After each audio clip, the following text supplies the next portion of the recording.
Hey everyone, the name's Erik Thor and I'm here today for a sensory extroverted video. A video for anyone who is an ESFJ, an ESTJ, an ESFP or an ESTP.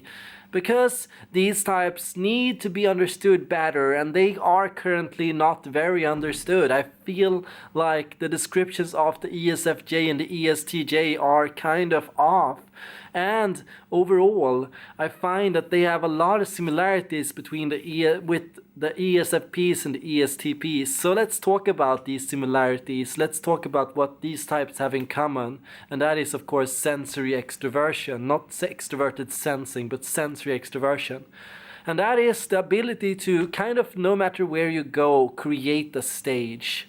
These types tend to create the most attention around themselves of all the types. They know how to, in every situation, find a way to become the center of gravity where everyone in the room is pulled. They have this ability to create stages wherever they go. Stages where things are always happening, because for the sensory extroverted type, immediacy is the most important thing. Immediacy, visuality, and the strength of senses. Anything that strengthens and enhances the experience is fascinating to the sensory extrovert. The sensory extrovert has this magnetic pull overall, even when they are quiet and even when they are in the zone.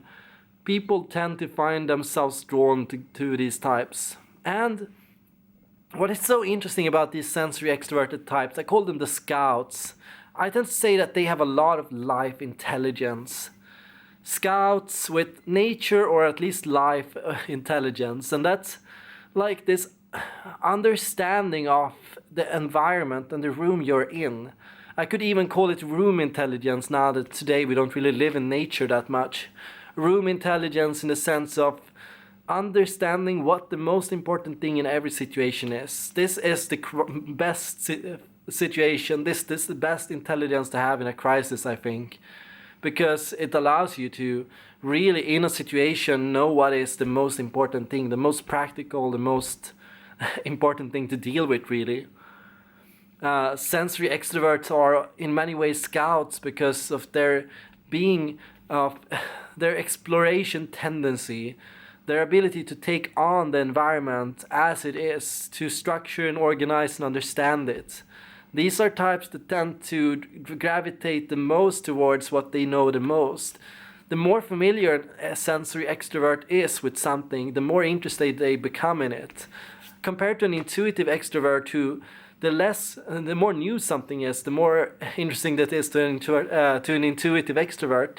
For a sensing extrovert, familiarity is more important. Repetition is more important.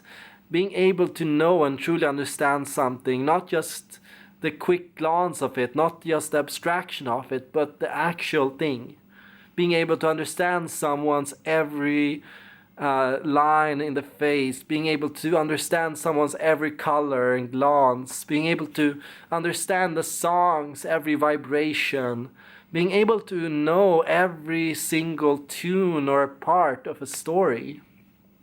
Sensory extroverts, they have this ability to navigate the room and this ability to understand sensory information in such high definition, such high detail, that it's like they are in another world.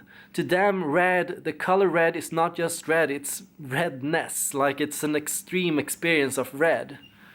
And so their reactions tend to be stronger, their instincts tend to be better, their actions tend to be quicker. Yes, while intuition tends to require a lot of processing and thought, sensing is a lot quicker. It's the most quick form of processing, because while you can layer it and expand it and constantly improve on it, a sensory extrovert tends to be able to give a quick reaction to anything in the moment.